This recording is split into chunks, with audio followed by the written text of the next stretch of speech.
Hi friends, welcome back to my channel. ನೋಡಿ, ಇವತ್ತಿನ recipe ಬಂದುಬಿಟ್ಟು ಕರ್ನಾಟಕದ ಸ್ಪೆಷಲ್ ಕುರಿ ಮಟನ್ ಸಾಂಬಾರು ಹೆಂಗೆ ಮಾಡೋದು ಅಂತ ತೋರಿಸ್ತೀನಿ. ತುಂಬ ಡಿಫ್ರೆಂಟಾಗಿ, ಟೇಸ್ಟಿಯಾಗಿ, ಹಂಗೆ ಮುದ್ದೆಗೆ ಆಗಲಿ ಅನ್ನಕ್ಕೆ ಆಗಲಿ ಸೂಪರ್ ಕಾಂಬಿನೇಷನಲ್ಲಿ ಯಾವ ಥರ ಮಾಡೋದು ಅಂತ ತೋರಿಸ್ತೀನಿ. ನನ್ನ ಚಾನಲ್ ಯಾರ್ಯಾರು ಹೊಸ್ದಾಗಿ ನೋಡ್ತಿರೋ ಪ್ಲೀಸ್ ಎಲ್ಲ ಸಬ್ಸ್ಕ್ರೈಬ್ ಮಾಡ್ಕೊಂಡು ನೋಡಿ, ಹಂಗೆ ಪಕ್ಕದಲ್ಲಿರೋ ಬೆಲ್ಲೈಕನ್ನ ಕ್ಲಿಕ್ ಮಾಡಿ.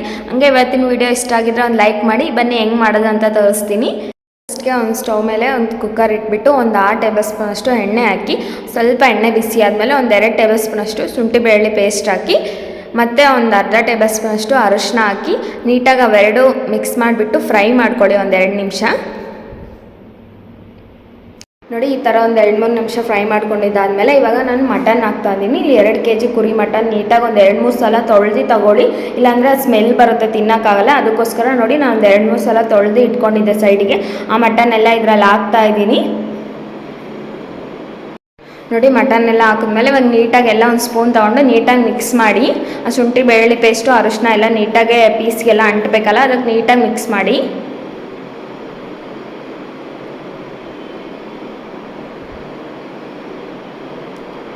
ನೋಡಿ, ಈ ಥರ ಎಲ್ಲ ಮಿಕ್ಸ್ ಮಾಡಿದ್ದಾದಮೇಲೆ ಇವಾಗ ಒಂದು ಹಿಡಿಯಷ್ಟು ಉಪ್ಪು ಹಾಕ್ಬಿಡಿ. ಉಪ್ಪು ಹಾಕಿ ಮತ್ತೆ ಒಂದು ಸಲ ಎಲ್ಲ ಮಿಕ್ಸ್ ಮಾಡಿ.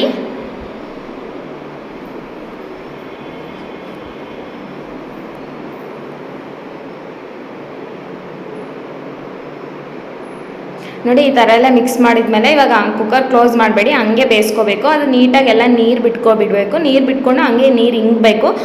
ಹಂಗೆ ಮಾಡಿದ್ರೆ ಮಾತ್ರ ಟೇಸ್ಟ್ ಚೆನ್ನಾಗಿರುತ್ತೆ. ನೋಡಿ, ಹಂಗೆ ಒಂದು 15 ನಿಮಿಷ ಬೇಯಿಸ್ಕೊಳ್ಳಿ.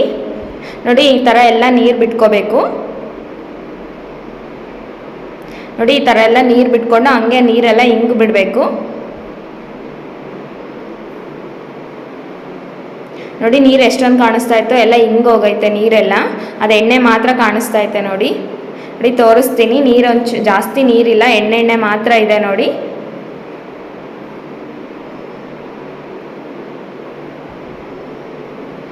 ನೋಡಿ ಹಿಂಗೆ 15 ನಿಮಿಷ ಇಲ್ಲ ಒಂದು 20 ನಿಮಿಷ ಈ ಥರ ಮಾಡಿದ್ರೆ ಚೆನ್ನಾಗಿರುತ್ತೆ. ನೀರೆಲ್ಲ ಬಿಟ್ಕೊಂಡು ಹಿಂಗೆ ಬಿಡುತ್ತೆ ಒಂದು 20 ನಿಮಿಷಕ್ಕೆ. ನೋಡಿ, ಇವಾಗ ನೀವು ಸಾಂಬಾರಿಗೆ ಎಷ್ಟು ನೀರು ಬೇಕೋ ಅಷ್ಟು ನೀರು ಹಾಕಿ.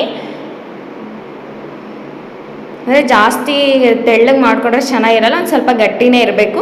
ನೋಡಿ, ನಾನು ಸ್ವಲ್ಪ ನೀರು ಹಾಕ್ಬಿಟ್ಟು ಇವಾಗ ನೀಟಾಗಿ ಮತ್ತೆ ಒಂದು ಸಲ ಎಲ್ಲ ಮಿಕ್ಸ್ ಮಾಡಿ. ನೋಡಿ, ಎಲ್ಲ ಮಿಕ್ಸ್ ಮಾಡಿಬಿಟ್ಟು ಇವಾಗ ಕುಕ್ಕರ್ ಕ್ಲೋಸ್ ಮಾಡಿಬಿಟ್ಟು ಒಂದು 4 ವಿಸಿಲ್ ಹಾಕ್ಸ್ಕೊಳ್ಳಿ. 4 ವಿಸಿಲ್ ಹಾಕ್ಸ್ಕೊಂಡ್ರೆ ಸಾಕು, ಬೆಂದಿರುತ್ತೆ. ನೋಡಿ, ಇವಾಗ ಮಸಾಲೆಗೆ ಏನೇನು ಬೇಕು ಅಂತ ತೋರಿಸ್ತೀನಿ. ನೋಡಿ, ಸ್ಟವ್ ಮೇಲೆ ಒಂದು ಬಾಣಲಿ ಇಟ್ಬಿಟ್ಟು 1 ಟೇಬಲ್ ಸ್ಪೂನಷ್ಟು ಎಣ್ಣೆ ಹಾಕಿ, ಸ್ವಲ್ಪ ಎಣ್ಣೆ ಬಿಸಿ ಆದಮೇಲೆ ನೋಡಿ ಒಂದೇ ಒಂದು ಬೆಳ್ಳುಳ್ಳಿ ಸುಲಿದಿಟ್ಕೊಂಡಿದ್ದೆ, ಅದನ್ನು ಹಾಕ್ತಾ ಇದ್ದೀನಿ. ಜಾಸ್ತಿ ಹಾಕ್ಬೇಡಿ, ನಾನು ಒಂದೇ ಹಾಕ್ತಾ ಇರೋದು. ನೋಡಿ, ಹಾಕ್ಬಿಟ್ಟು ಒಂದು 2 ನಿಮಿಷ ಫ್ರೈ ಮಾಡ್ಕೊಳ್ಳಿ. ಅದು ಕಲರ್ ಚೇಂಜ್ ಆಗಬೇಕು ಬೆಳ್ಳುಳ್ಳಿದು, ಅಲ್ಲಿವರೆಗೂ ಫ್ರೈ ಮಾಡ್ಕೊಳ್ಳಿ. ನೋಡಿ, ಈ ಥರ ಫ್ರೈ ಮಾಡ್ಕೊಂಡಿದ್ದಾದಮೇಲೆ ಇವಾಗ ಒಂದೇ ಒಂದು ಈರುಳ್ಳಿ ಹಚ್ಚಿ ಇಟ್ಕೊಂಡಿದ್ದೆ. ನೋಡಿ, ಚಿಕ್ಕದಾಗಿ ಹಚ್ಚಿಟ್ಕೊಂಡಿದ್ದೆ, ಬೇಗ ಫ್ರೈ ಆಗುತ್ತೆ ಅಂತ. ನೋಡಿ, ಅದನ್ನು ಹಾಕ್ಬಿಟ್ಟು ಅದು ಕಲರ್ ಚೇಂಜ್ ಆಗೋವರೆಗೂ ಒಂಥರ ಗೋಲ್ಡನ್ ಕಲರ್ ಬರೋವರೆಗೂ ಫ್ರೈ ಮಾಡ್ಕೊಳ್ಳಿ ಒಂದು 2-3 ನಿಮಿಷ.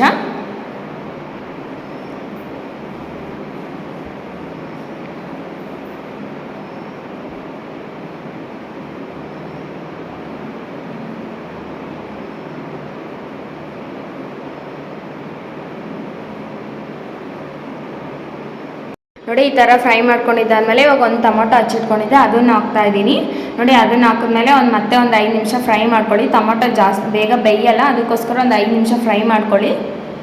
ನೋಡಿ, ಈ ಥರ ಹುರ್ದಿ ಹಾಕಿದ್ರೆ ಚೆನ್ನಾಗಿರುತ್ತೆ. ಅಂದರೆ ಎಲ್ಲ ಜಾಸ್ತಿ ಹಾಕಿದ್ರೂ ಚೆನ್ನಾಗಿರಲ್ಲ. ನಾನು ಎಲ್ಲ ಒಂದೊಂದೇ ಹಾಕಿರೋದು, 2 kg ಮಟನ್ಗೆ ಒಂದೊಂದೇ ಹಾಕಿರೋದು. ನೋಡಿ, ಮತ್ತೆ ಒಂದು ಒಪ್ಪು ಕಾಯಿ ತುರಿ ಹಾಕ್ತಾ ಇದ್ದೀನಿ.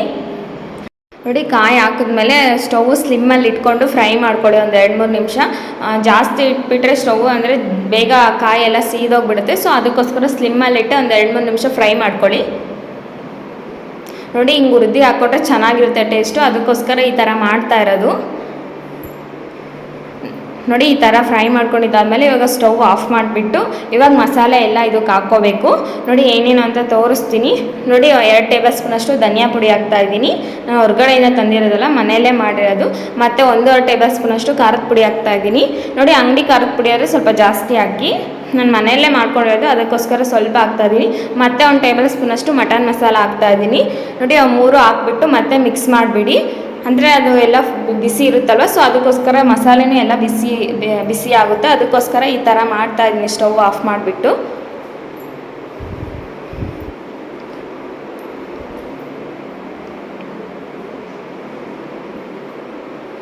ನೋಡಿ ಈ ಥರ ಎಲ್ಲ ಮಿಕ್ಸ್ ಮಾಡಿದ್ದಾದಮೇಲೆ ಇವಾಗ ಅದು ತಣ್ಣಗಾದ್ಮೇಲೆ ಮಿಕ್ಸಿಗೆ ಹಾಕ್ಕೊಳ್ಳಿ.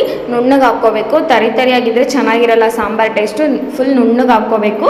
ನೋಡಿ ಈ ಥರ ಎಲ್ಲ ಮಿಕ್ಸಿಗೆ ಹಾಕ್ಕೊಂಡಿದ್ದಾದ್ಮೇಲೆ ಮತ್ತೆ ನೋಡಿ ಇನ್ನೊಂದು ಸ್ಟವ್ ಮೇಲೆ ಮಟನ್ ಬೇಯಕ್ಕೆ ಇಟ್ಟಿದ್ವಲ್ಲ, ನೋಡಿ ಅದು ಹೆಂಗೆ ಬೆಂದಿರುತ್ತೆ ಮಟನ್ ಅಂತ ತೋರಿಸ್ತೀನಿ. ನಾನು 4 ವಿಸಿಲ್ ಹಾಕ್ಸಿದ್ದೆ ಅಷ್ಟೇ, ಜಾಸ್ತಿ ಹಾಕ್ಸಿರ್ಲಿಲ್ಲ. ನೋಡಿ ಹೆಂಗೆ ಬೆಂದಿರುತ್ತೆ ಅಂತ ತೋರಿಸ್ತೀನಿ.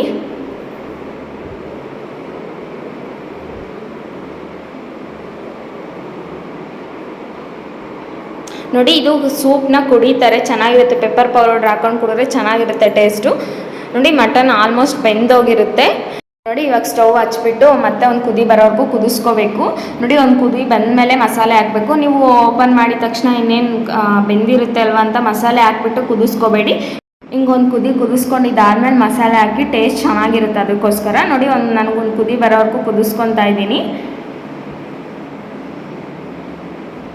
ನೋಡಿ ಈ ಥರ ಕುದಿಸ್ಕೊಂಡಿದ್ದಾದ್ಮೇಲೆ ಇವಾಗೆಲ್ಲ ಮಸಾಲೆ ಎಲ್ಲ ಮಿಕ್ಸಿಗೆ ಹಾಕಿದ್ವಲ್ಲ, ಆ ಮಸಾಲೆ ಎಲ್ಲ ಹಾಕ್ಬಿಡಿ. ನೀರು ಮತ್ತೆ ಏನು ಹಾಕೋಕೆ ಹೋಗ್ಬೇಡಿ, ಆ ಮಸಾಲೆ ಮಾತ್ರ ತೊಳೆದೇ ಹಾಕ್ಬಿಡಿ. ನೀರು ಜಾಸ್ತಿ ಹಾಕಿದ್ರೆ ತೆಳ್ಳಗಾದ್ರೆ ಚೆನ್ನಾಗಿರಲ್ಲ, ಅದಕ್ಕೋಸ್ಕರ. ನೋಡಿ ಇವಾಗ ಮತ್ತೆ ಎಲ್ಲ ನೀಟಾಗಿ ಮಿಕ್ಸ್ ಮಾಡಿ.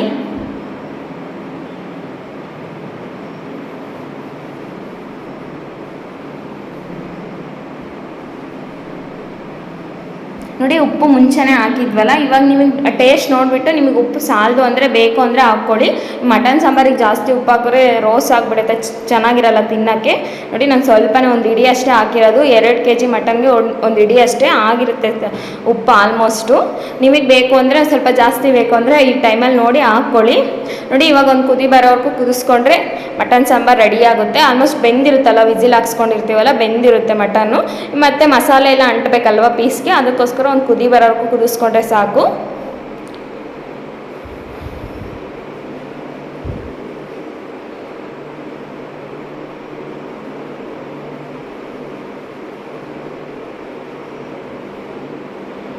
ನೋಡಿ ಹಿಂಗೆ ಒಂದು 10 ನಿಮಿಷ ಕುದಿಸ್ಕೊಂಡ್ರೆ ಸಾಕು, ಕುರಿ ಮಟನ್ ಸಾಂಬಾರು ರೆಡಿ ಆಗುತ್ತೆ.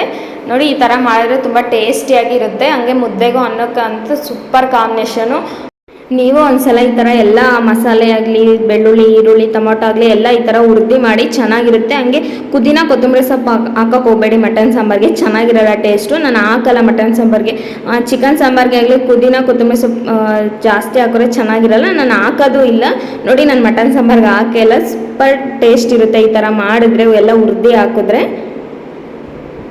ನೀವು ಒಂದ್ಸಲ ಮರಿದೆ ಮನೇಲಿ ಟ್ರೈ ಮಾಡಿ, ಹಂಗೆ ಹೆಂಗೆ ಬಂದಿತ್ತು ಅಂತ ನನಗೆ ಕಮೆಂಟ್ ಮಾಡಿ.